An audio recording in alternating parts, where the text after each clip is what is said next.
നമ്മുടെ ഏദൻ തോട്ടത്തിലെ പുതിയൊരു വിശേഷത്തിലേക്ക് എല്ലാവർക്കും സ്വാഗതം. ഇന്ന് നമ്മൾ പരിചയപ്പെടുന്നത് നമ്മുടെ തോട്ടത്തിലെ കുറച്ച് സുന്ദരിമാരെയാണ് കേട്ടോ. ഇതാ സുന്ദരിമാരെന്ന് വെച്ചാൽ ഇവർ വെറും സുന്ദരിമാരല്ല, താരസുന്ദരിമാരാണ്. കണ്ടോ, ചുമന്ന തണ്ടും നല്ല പച്ച ഇലകളുമായിട്ട് സുന്ദരിമാരായിട്ട് വിലസി നിൽക്കുകയാണ്. ഇവരാണ് സുന്ദരി ചീരമാർ. നമുക്ക് ഇപ്പോൾ നമ്മൾ ഒരു ദിവസം നമ്മുടെ ഭക്ഷണത്തിൽ 100 ഗ്രാം ഇലക്കറികൾ ഉൾപ്പെടുത്തണമെന്നാണ് അല്ലേ. അപ്പോൾ ഈ 100 ഗ്രാം ഇലക്കറികൾ ഉൾപ്പെടുത്തുക എന്ന് പറയുമ്പോൾ നമുക്ക് ഒരു പ്രധാന പ്രശ്നമെന്ന് പറയുന്നത് ഇപ്പം വിഷമില്ലാത്തതും രാസവളവും രാസകീടനാശിനികളും ചേർക്കാത്തതുമായിട്ടുള്ള പച്ചക്കറികൾ കിട്ടുക എന്നുള്ളത് ഒരു വലിയ ബുദ്ധിമുട്ടാണ് അല്ലേ. അപ്പോൾ അങ്ങനെ വരുമ്പോൾ നമ്മുടെ സ്വന്തം തോട്ടത്തിൽ നമ്മൾ കൃഷി ചെയ്തെടുത്തു കഴിഞ്ഞാൽ മായമില്ലാത്തതും വിഷമില്ലാത്തതുമായിട്ടുള്ള ഇലക്കറികൾ നമുക്ക് ധാരാളം വിളയിച്ചെടുക്കാൻ പറ്റും. പക്ഷേ എല്ലാവരും നേരിടുന്ന ഒരു വലിയ പ്രശ്നമെന്ന് പറയുന്നത് സ്ഥലപരിമിതിയാണല്ലേ.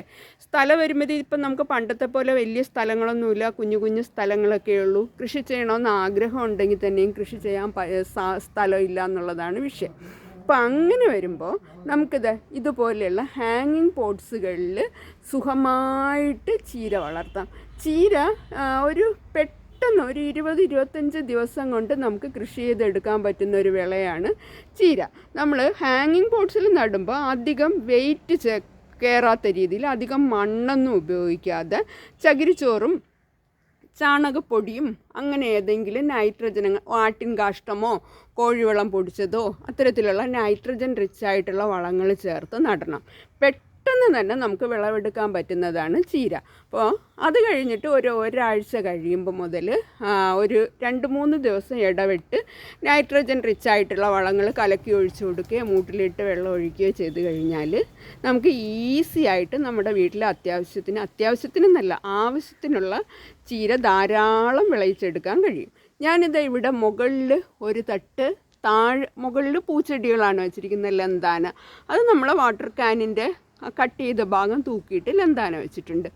അതിന് തൊട്ട് താഴെയാണ് നമ്മുടെ ഹാങ്ങിങ് പോട്ട്സ്, നമ്മൾ കടയിൽ നിന്ന് വാങ്ങുന്ന ഹാങ്ങിങ് പോട്ട്സിൽ ചീര വെച്ചിരിക്കുന്നത്. അപ്പം നമുക്ക് സ്ഥലപരിമിതി ഒരു പ്രശ്നമാക്കാതെ തന്നെ ചീര പോലുള്ള സാധനങ്ങൾ കൃഷി ചെയ്യാൻ കഴിയും. അപ്പോൾ നമ്മുടെ ഏദൻ തോട്ടത്തിലെ ചീര സുന്ദരിമാരെ എല്ലാവർക്കും ഇഷ്ടപ്പെട്ടോ? ഈ സുന്ദരിമാരെ എല്ലാവർക്കും ഇഷ്ടപ്പെട്ടെങ്കിൽ നമ്മുടെ വീഡിയോ ഒന്ന് ലൈക്ക് ചെയ്ത് കമൻറ്റ് ചെയ്ത് ഇതൊരു ഉപകാരപ്രദമായ വീഡിയോ ആണെന്ന് തോന്നുകയാണെങ്കിൽ ഒന്ന് ഷെയർ ചെയ്തേക്കണേ. അടുത്തൊരു വീഡിയോ ആയിട്ട് നമ്മുടെ തോട്ടത്തിലൊരു കാഴ്ചയായിട്ട് വരുന്നത് വരെ ബായ്.